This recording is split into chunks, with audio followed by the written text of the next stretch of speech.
All right, welcome back to ABA exam review and the continuation of our BCBA practice exam series, where we're going through another set of questions together and breaking them down.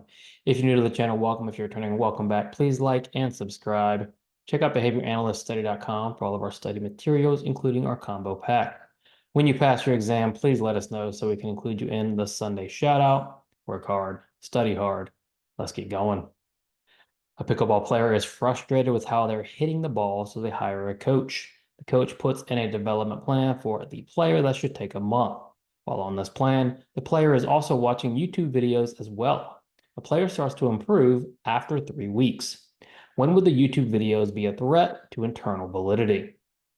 The question is focused on internal validity. So it's a quick fluency check. What are we talking about when we're discussing internal validity? We're talking about control over the behavior. Does our intervention, does our modifications, does our manipulations control the behavior, or does something else control the behavior? If there are a threat to internal validities, there are typically confounds and extraneous variables that are interfering in controlling the behavior, and we don't want that. In this case, if we have a player who wants to hit the ball better, they hire a coach, and you've got a plan for improvement, but the player is also watching YouTube videos and the player is improving, when would those videos be a threat to that internal validity? A, if they're a part of the development plan. If they're part of the coach's plan, then that is the coach's manipulation controlling the behavior. That is what he would want. However, B, if they're not part of the development plan, that would be an issue. If these videos are not part of the plan and the coach isn't introducing the videos, then these are extraneous variables that are affecting the internal validity of this intervention. C, because we always read all of our answer choices, if they threatened the player's ability to generalize. When we talk about generalization, we're talking about external validity. And then D, if the player did not maintain the improvement. Not worried about maintenance here. We're talking about what's causing the behavior change, what's controlling the behavior. That's what we're looking for with internal validity. So in this case, if those YouTube videos are not part of the plan, that is a threat to internal validity. Claire is a hard worker and a good student. She always completes her work when asked and will work slowly to make sure she is getting answers correctly. The only time she works quicker is when it is near the end of the day. What aspect of Claire's working changes regularly? All right, careful here. Easy question, but questions like these you can stumble over because they are pretty straightforward, but we want to be very careful and read critically. What aspect of Claire's working changes regularly? We know she's a hard worker. She's a good student, completes her work, and gets the answers correctly. When she works quicker, though, is when it is near the end of the day. So typically, she works slowly, but sometimes he works quicker. So what is changing about her working?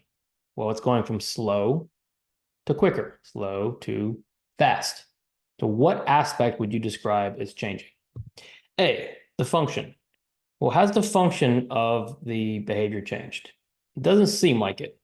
It doesn't necessarily explain what the function might be. We know she wants to get the answers correctly. She works quicker when it's near the end of the day, but it doesn't say she doesn't want to get the answers correctly. So the function doesn't appear to change. What about the magnitude? What does magnitude describe? Magnitude describes intensity. Things like big, small, short, tall, fast, slow. So if the speed is changing, that is the magnitude of the behavior. It's going from slow to quick. Always read all of your answer choices. What about C, the topography? The topography is how the behavior looks. And don't confuse magnitude with topography. She's still working. It's looking like work. It's just changing the pace, the quickness, the slowness to the quickness, the slow to fast, right? And so it's not the topography changing, it's the magnitude. Topography is what it looks like. Magnitude is the intensity. Claire's intensity is changing. And then rate. Well, we don't know what the rate is. We don't have a frequency. We don't necessarily have a time. We would need both to calculate rate. We don't have either. We just know she's working quicker, right? When it is near the end of the day. So all we know for sure is the magnitude is changing.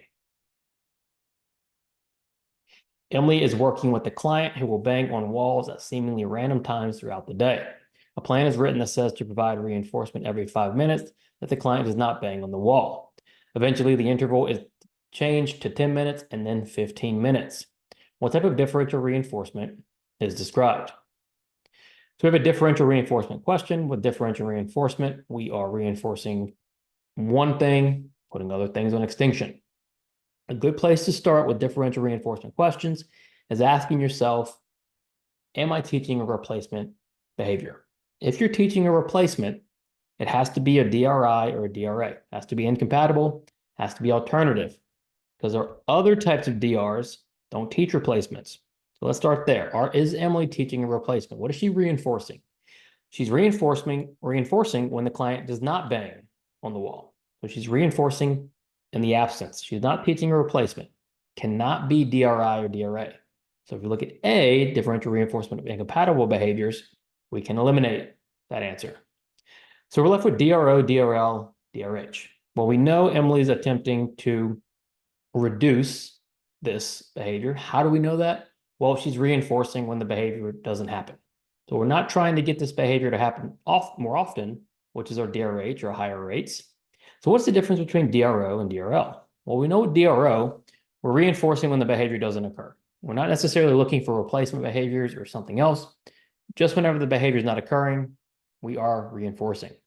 With the DRL, we're just setting criterions. We're trying to go lower and lower and lower, and sometimes not necessarily even eliminating the behavior.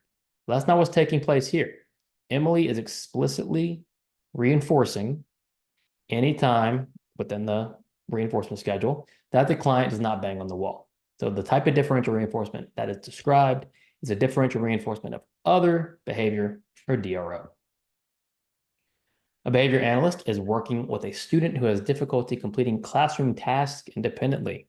For creating an intervention, the analyst conducts an assessment that evaluates the student's ability to follow multiple step instructions, communicate needs, and remain focused for extended periods.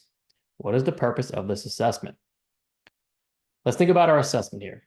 Why do we do assessments? We do assessments to accomplish specific goals. We have preference assessments. We want to know what the client likes, reinforcer assessments, what can be reinforcing, so on and so forth.